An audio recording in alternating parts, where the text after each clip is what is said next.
Media is linked to business, and that business is about making profit.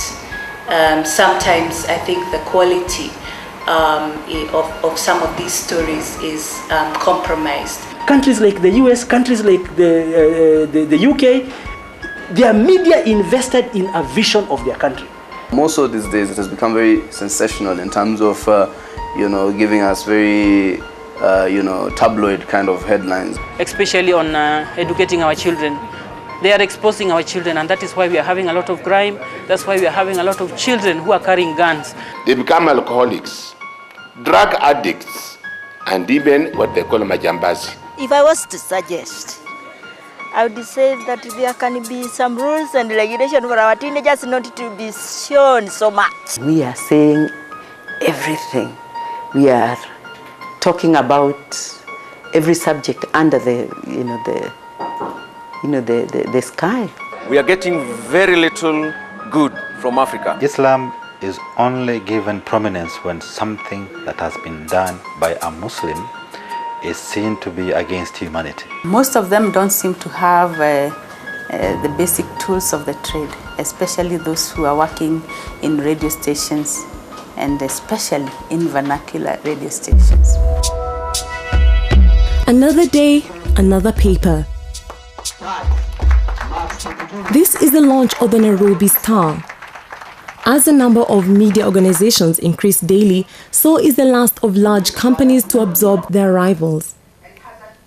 This concentration of ownership tends to reduce the diversity of media voices and puts great power in the hands of only a few.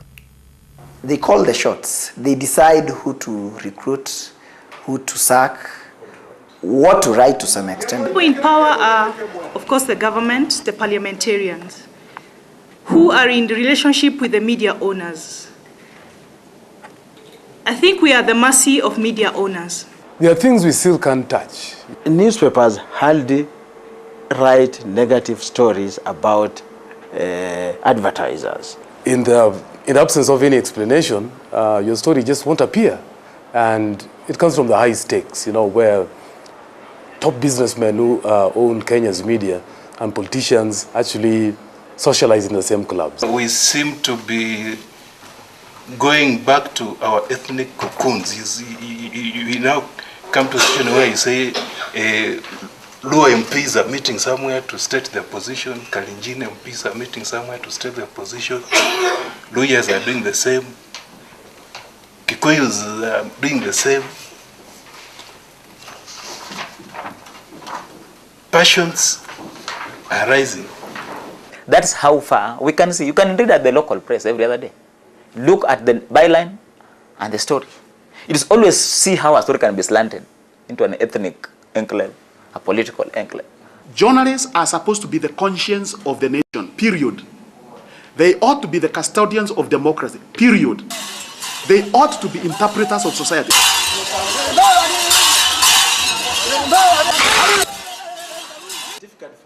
Kenya Union of Journalists is an organization that has in the recent past been associated with squabbles within the media fraternity, and it's an ideal reflection of the media in the country. KUJ have done little to reach correspondents. KUJ has disappointed journalists. KUJ has turned to be an institution to benefit officials. Yes, the union has been affected adversely. At the moment, I don't know what they really do. Journalists have been very weak in terms of fighting for their own rights, but they have been strong in fighting for other people's rights.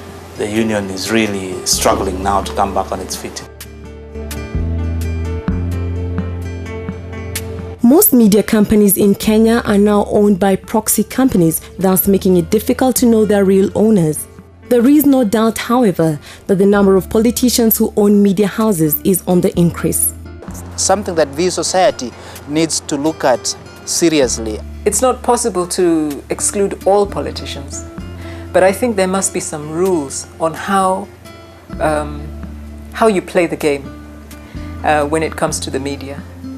because when you begin to see the emergence of absolute control of media, you know we're in a big problem. A class at the School of Journalism at the Nairobi University, and the subject today is the impact of mass media on the society. Critics argue that the current setup of the media is based on Western culture, whose main aim is to eliminate native cultural representation and replace it with a global capitalist system. We don't even have adequate lecture space. People squeeze themselves so much within, rooms. And so quality then, suffers. I cannot see how you can train a journalist through the Module 2 program. Someone comes at 5:30 in the evening and spends 1 or 2 hours in a classroom. You need to be trained on a computer, on how to use a computer. You need to be trained to write and produce a newspaper. You need to be trained to do a bulletin on radio or television. And that cannot be done that last minute in the evening when you are tired. There are so many schools of journalism, but they give whatever they want. So standardize the curriculum so that whoever comes out of a training has the same understanding of journalism. One of the bigger ironies is that, again, the university had a huge tradition in print journalism. We have the facilities, the capabilities to do printing. As of now, we don't have any students opting for print.